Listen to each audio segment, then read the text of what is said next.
बच्चों, आज हम ज्ञान सागर के पाठ 6 को पढ़ने जा रहे हैं, जिसका नाम है अनोखा वरदान। इस कहानी के लेखक हैं मनोज दास। इस कहानी में एक राजा है जो कि अपनी प्रजा का पूरा ध्यान रखते थे। एक बार उस राजा पर कुछ डाकुओं ने हमला कर दिया और उस राजा की रक्षा 6 नौजवानों ने की। 6 नौजवानों को राजा ने मनचाहा पुरस्कार मांगने के लिए कहा। 5 नौजवानों ने तो अपनी पसंद के पुरस्कार मांग लिए, लेकिन 6वें नौजवान ने एक अलग ही इनाम मांगा। एक अनोखे वरदान को मांगकर उस चतुर नौजवान ने सब कुछ एक साथ पा लिया।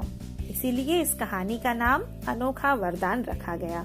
तो चलिए देखते हैं इस कहानी के माध्यम से कि कहानी क्या कहती है। विजय सिंह नाम का एक राजा था। वह अपनी प्रजा का बहुत ध्यान रखता था। एक बार वह तूफानी रात में घोड़े पर सवार होकर एक तंग से रास्ते से जा रहा था। राजा के पर्यायवाची हैं नृप, बादशाह, सम्राट, शहंशाह। वह भेष बदले हुए था। भेष का अर्थ है रूप बदलना। मामूली कपड़े पहनकर साधारण जनता के बीच जाकर उनके हाल चाल का पता लगाना उसका नियम था। राजा हर दिन ऐसा किया करते थे और वे अपने प्रजा का हाल चाल जानते थे। एक रात भेष बदल कर जा रहे थे राजा, तभी वर्षा होने लगी। कुछ ही देर में वह बिल्कुल भीग गया, परंतु उसे इसकी चिंता नहीं थी। उसे अंधेरे की भी परवाह नहीं थी। आमतौर पर राजा तो महल में रहते हैं और उन्हें सारी सुख सुविधाएं मिलती हैं, पर इन राजा को अपनी कोई भी चिंता नहीं थी और वे उस बारिश में भी निकल पड़े। वह धीमे धीमे लेकिन सावधानी से चल रहे थे। उसके घोड़े का पीछा करते हुए डाकू भी चुपके चुपके चले जा रहे थे। अब राजा के घोड़े के पीछे पीछे कुछ डाकू भी जा रहे थे। डाकू राजा के शानदार घोड़े पर हाथ साफ करना चाहते थे। बच्चों, हाथ साफ करना एक मुहावरा है और इसका अर्थ है किसी कीमती चीज को छीन लेना या चुरा लेना। अचानक डाकुओं ने राजा को घेर लिया। राजा एक बार तो सकते में आ गया, मगर वह घबराया नहीं। वह बच निकलने की तरकीब सोच रहा था कि उसके घोड़े का खुर सड़क के गड्ढे में फंस गया। अब खुर फंस गया है तो घोड़ा आगे नहीं बढ़ सकता, इसलिए राजा भी वहीं रुक गया। डाकू अभी राजा पर लपकने ही वाले थे कि एक ओर से 6 नौजवान वहां आ पहुँचे। उन्होंने देखा कि एक आदमी मुसीबत में है। उन्होंने डाकुओं पर हमला किया। अब उन 6 नौजवानों ने यह जाने बिना ही कि घोड़े पर सवार व्यक्ति एक साधारण व्यक्ति है उन्हें लगा, लेकिन उन्हें ये पता ही नहीं था कि वे राजा हैं। फिर भी उन्होंने बचाने के लिए उन डाकुओं पर हमला किया। पीछे से अचानक हमला हुआ तो डाकुओं का ध्यान बट गया और इस प्रकार राजा बच निकला। राजा जहाँ भी भेष बदल कर जाता था, उसके पीछे पीछे कुछ दूरी पर उसके चुने हुए अंगरक्षक भी रहते थे। अंगरक्षक जो राजा के मदद के लिए, सहायता के लिए हुआ करते थे। थोड़ी देर बाद राजा के अंगरक्षकों का दल भी वहां आ पहुंचा। उन्होंने सभी डाकुओं को बंदी बना लिया। राजा उन नवयुवकों से बड़ा प्रसन्न था, क्योंकि बिना यह जाने कि वह राजा है, उन्होंने डाकुओं से उसकी रक्षा की थी। राजा ने उन्हें बहुत धन्यवाद दिया और कहा वे उसके साथ महल चले। राजा बहुत प्रसन्न हुए कि निस्वार्थ भाव से इन्होंने मेरी मदद की है, इसलिए राजा ने उन नौजवानों को महल आने के लिए कहा। भोर होने पर रात की घटना का समाचार सब जगह फैल गया। सारी प्रजा खुश थी कि डाकू उनके राजा का बाल भी बांका ना कर सके। बच्चों, बाल बांका ना कर सकना फिर से यहाँ एक मुहावरे का प्रयोग हुआ और इसका अर्थ है कि जरा भी नुकसान ना पहुँचा पाना। राज्य परिवार के लोगों, मंत्रियों, दरबारियों और सारी जनता ने नवयुवकों के साहस की प्रशंसा की। अब डाकुओं से रक्षा करना तो आम बात नहीं थी, खास बात थी, इसीलिए सब लोगों ने प्रशंसा की और राजा सबकी मदद करते थे, इसलिए प्रजा को भी राजा की चिंता थी। अगले दिन दरबार में इन नौजवानों को राजा के सामने लाया गया। राजा ने अपने सिंहासन से उतरकर उन्हें गले से लगाया और मनचाहा पुरस्कार मांगने को कहा। अब राजा ने कहा, अब बारी बारी से जो चाहे मांगो।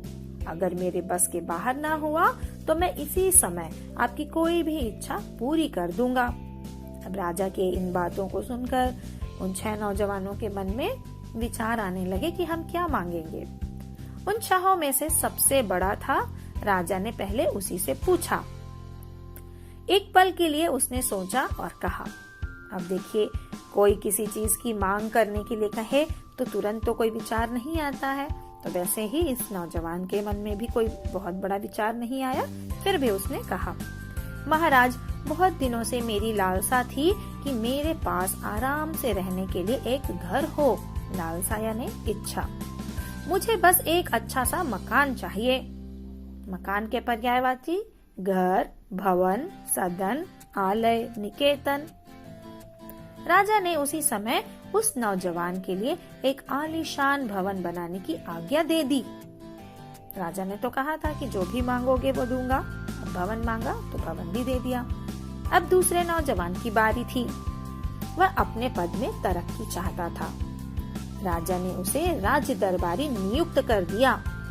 अब राजा के दरबार में उसे दरबारी का दर्जा मिल गया तो वो उसके पद में उन्नति हो गई और इस तरह उसकी इच्छा पूरी की। तीसरे नवयुवक ने कहा, सरकार, मेरे गांव के लोग हर सप्ताह नगर में सब्जी तरकारी बेचने आते हैं। गांव और शहर के बीच कोई अच्छी सड़क नहीं है, इसीलिए उन्हें बड़ा कष्ट होता है, खासकर बरसात में। मेरी विनती है कि एक अच्छी सड़क बनवा दी जाए ताकि उनका कष्ट दूर हो सके।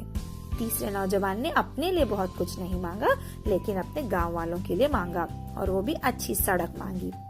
राजा ने उसी समय सड़क और पुलों का निर्माण कराने वाले मंत्री को हुक्म दिया कि फौरन सड़क बनाने का काम शुरू कर दिया जाए। अब राजा की आज्ञा है, माननी तो पड़ेगी, और उन्होंने फटाफट काम शुरू कर दिया। जब चौथे नौजवान से उसकी इच्छा पूछी गई तो वह शर्माते हुए बोला, महाराज, आप मेरे पिता समान हैं। मैं एक सुंदर पत्नी चाहता हूँ। राजा ने विदूषक की एक सुंदर कन्या थी। विदूषक यानी जो कि महल में हंसी मजाक का काम करवाते थे, मस्खरा भी कहते हैं। राजा ने विदूषक से पूछा। उसने खुशी से उस नौजवान को दामाद बनाना स्वीकार कर लिया।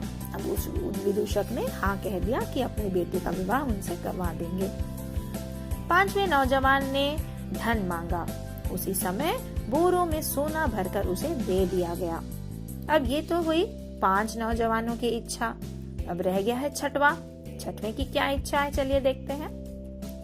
अब छठे की बारी थी।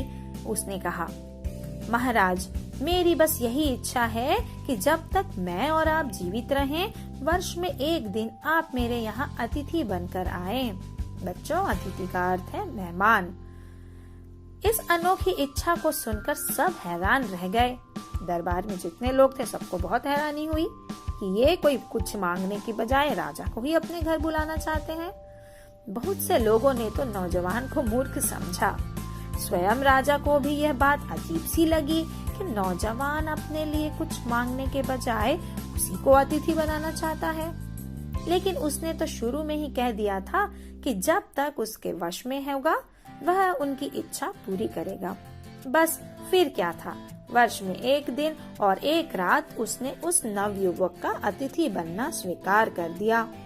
अब राजा तो अपने वचन के पक्के थे, वचन को पूरा करना था, तो उन्होंने उस बात को मान लिया। बहुत से लोगों ने नौजवान को मूर्ख समझा। स्वयं राजा को भी यह बात बड़ी अजीब सी लगी। अब क्या हुआ आगे? अब राज्य के विभिन्न विभागों की जिम्मेदारी हो गई कि राजा जब नौजवान के घर जाएं, तो उनके दौरे का ठीक ठीक प्रबंध हो। प्रबंध यानी व्यवस्था।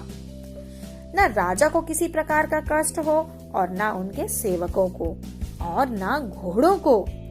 बढ़िया सड़क बनाना जरूरी था ताकि राजा का रथ आसानी से जा सके। फिर यह प्रश्न उठा कि राजा एक छोटे से मकान में दिन और रात कैसे काटेंगे? कहाँ उठेंगे बैठेंगे, कहाँ खाएंगे पिएंगे, कहाँ सोएंगे?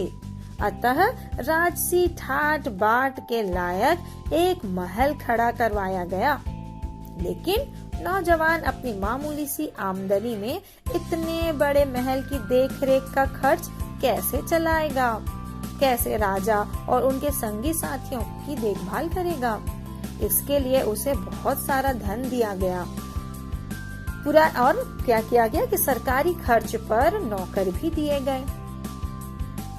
इतनी सारी व्यवस्थाओं को उस छठे नौजवान के लिए करने की जरूरत पड़ी, क्योंकि उसका वरदान तो था ही कुछ इस तरह का, उसने ऐसा कुछ मांगा था। पुरानी चली आ रही प्रथा के अनुसार राजा किसी राज दरबारी का ही अतिथि बन सकता था, इसीलिए उस नवयुवक को राज दरबार की पदवी भी देनी पड़ी। अब तो उसका उतना ही सम्मान होने लगा कि जितना एक राजकुमार का होता था। अभी एक और बात बाकी थी। वो क्या थी देखिए, जिस घर में राजा अतिथि बनकर ठहरेगा उसकी गृहिणी को राजा के मिजाज और पसंद का पता होना चाहिए। इस बात की जानकारी राजकुमारी से अधिक और किसे हो सकती थी। हाँ, राजकुमारी तो उनकी अपने पिता के बारे में बहुत कुछ जानती है, सब कुछ जानती होगी। इसलिए क्या किया गया देखिए, शीघ्र ही नवयुवक से राजकुमारी के विवाह की तैयारियां की जाने लगी। इस तरह केवल एक वरदान मांगकर उस चतुर नौजवान ने वह सब कुछ एक साथ पा लिया जो पांचों ने अलग अलग मांगा था। तो आप लोगों ने देखा ना कि पहले नौजवान ने जो चीज मांगी, दूसरे, तीसरे, चौथे और पांचवे ने जो जो चीज अकेले अकेले मांगी थी, वह इस छठे नौजवान ने केवल एक इच्छा रखी और उन सारी चीजों को भी पा लिया। तो छठे नौजवान ने अपनी बुद्धि का प्रयोग किया। तो बच्चों, आप भी किसी काम में भी अपनी बुद्धि का प्रयोग कीजिए और देखिए कि आपको सफलता जरूर मिलेगी और आपको आपकी उम्मीद से भी ज्यादा फल मिलेगा।